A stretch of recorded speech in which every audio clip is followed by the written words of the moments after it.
So RGB lights are coming out left, right, and center now. There's just tons of them on the market. You know, you got small, medium, large, pocket-sized ones. You got special effects built in. It's just a really great time to get into creative video and photography just because of how available these are. So we've got another one here to unbox today. We're going to take it out and see what's included. We're going to see how it works physically. We're going to see what special features and things like that are included. We're going to see how the quality is, and we'll consider if this is going to be another great option to look at. So let's get into it.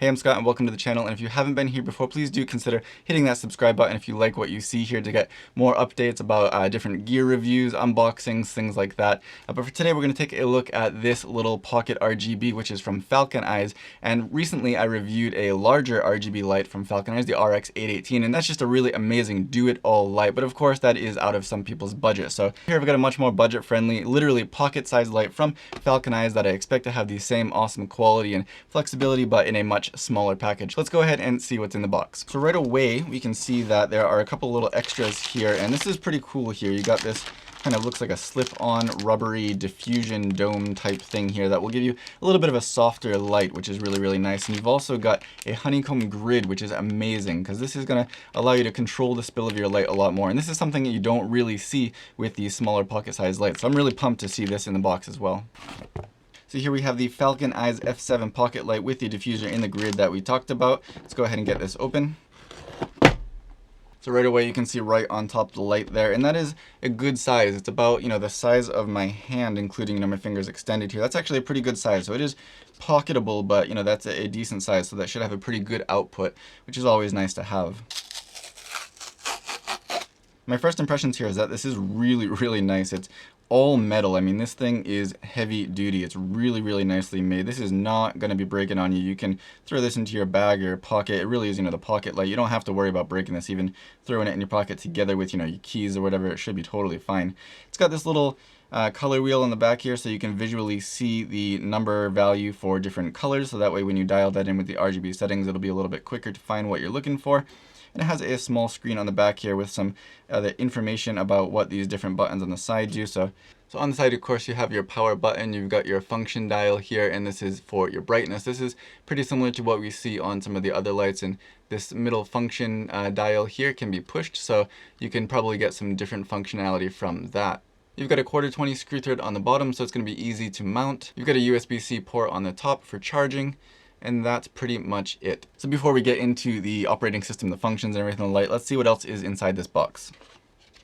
This is kind of cool. You've got like a little sticker that'll give you a visual reminder. You can stick this in the back of the light, and that'll help you to remember what different special functions you've got in there. And you can see that there's actually quite a lot, which is really nice. So I'm excited to go through these and see how they all work. You've got your user manual, and you've got a nice little soft case, and I love that they included a case here. That just makes it so much easier. With such a small light, you know, you can throw all the other little extras in here too, and, you know, strap this onto the outside of a bag or your belt loop or something. It's got a stretchy Velcro on the back here, so that'll be really easy to loop through a bunch of different things to carry this with you really, really easily. Inside of there, you've got this really awesome little kind of double ball head type mount, which is really, really nice. I love these little double ball head type mounts, and it's got little screw threads on either side, so you can attach that to that 1/4-20 screw thread on the bottom of the light and then mount it in a number of different places. That's a really, really nice, robust little mount there. I love that they included that. You've got a USB-C charging cable, of course, and it actually comes with some little clips that'll keep this more organized, which is really, really nice, and seems like it is a decent length charging cable. You also, of course, have your cold shoe mount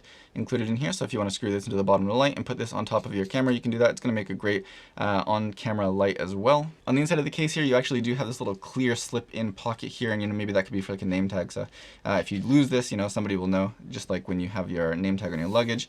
You could also maybe slide this into here, this little reminder of the special modes. If you don't want to stick that under the back of the light, you could still keep it with you right in that pocket. So that's actually probably how I'll use it, because I don't want to take the chance of, you know, rubbing that sticker off the back of the light and damaging it, for example, because that is really useful to have with you. So I might just stick it right in there and keep it on hand at all times just by having it there with me. So anyway, let's get into this light and see exactly what it has and how it works. So let's push the button on the side to turn it on, and you can see got a nice clear display there, and the battery meter is actually in a different color. So I'm curious if this is going to actually change color when it gets low, maybe change to red and, you know, be green when it's full, just to give you a little bit more of a visual indication. Hey, your battery is almost about to die, so that way that's going to be more eye-catching. If so, that's a pretty cool little design touch there. You can see now we're in CCT mode, which is the standard white light mode, and you got your color temperature here in Kelvin as well as your brightness percent. So the brightness is controlled by this knob on the bottom. If we dial that up, you can go in, it seems to be 1% increments, all the way up to 100, of course.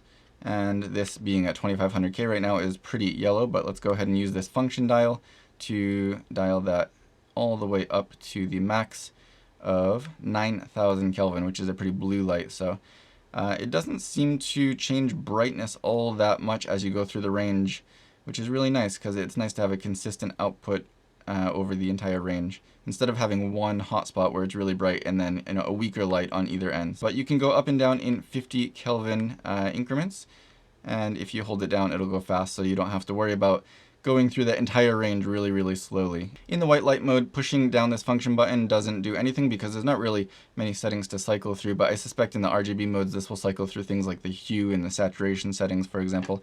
If you tap the power button when you have the power already on, that'll switch over into the next mode, which is HSI. That'll give you your hue, saturation, and intensity controls. This is just like the RX 818, so you can dial in your intensity, which is the brightness of the light, with the intensity wheel on the bottom here.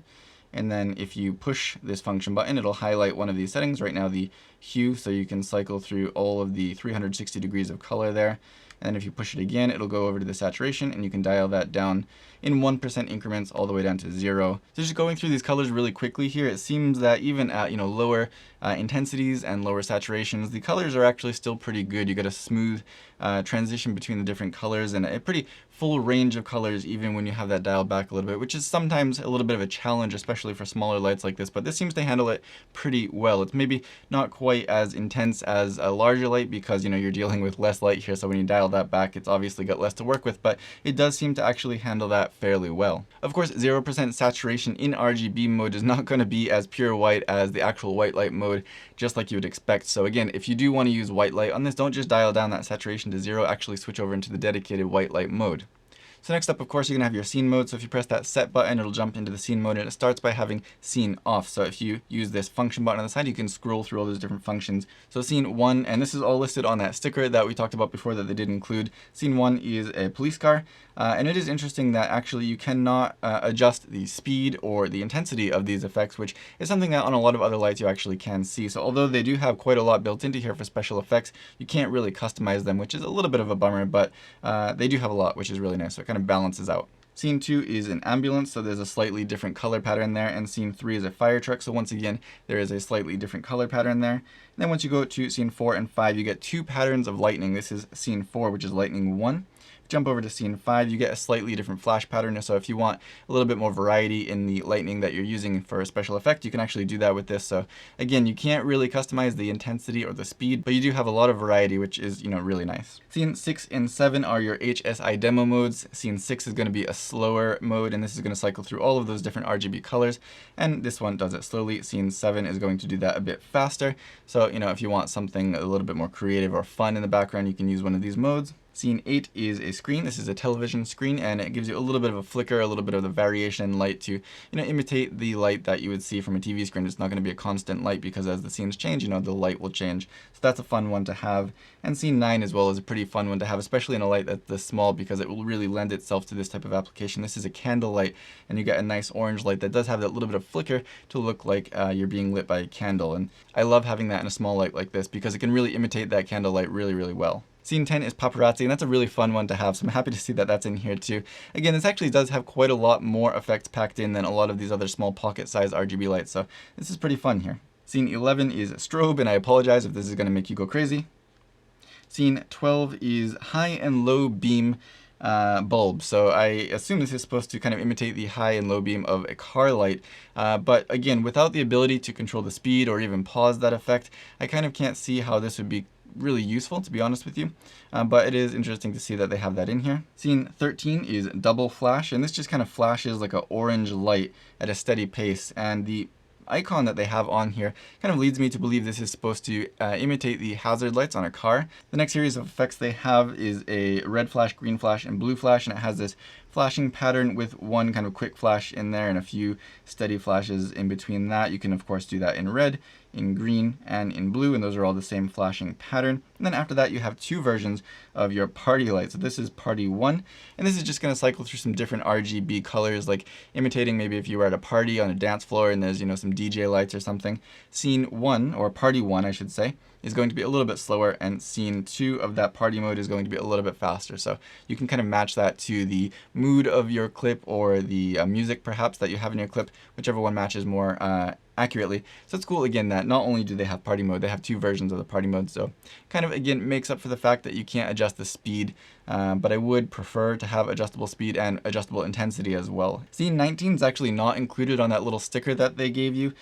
So this has a heart mark here on the light, and it just seems like the pulsing of a heart kind of. It's not a red color, which I would kind of expect. It's an orange color, but this could be useful for some more creative effects as well. Finally, scene 20 is a crazy one. It's RGB flashing, and it flashes really, really quickly through the different RGB colors. And I guess you could use that for something more creative, but it's pretty insane. So all in all, I'm really impressed with this light. It's really, really well built. I love that they include a diffuser and a grid. A grid especially is something that I haven't seen with other little pocket lights, and that could be very, very useful to have. I love that they include little things here like the sticker with all the different modes on here as a reminder, because there are so many. I would love to see more control over those special effects, but still it's great that they have so many different modes built into here. You've got a huge range of white light, and the quality of the RGB is really, really nice. You can dial that in really accurately and really easily. It's fairly large for a pocket size light, which I think is nice because it's going to give you a lot of power. Has a nice carry case and some great accessories to a better mount than I've seen with any of these other little pocket size lights.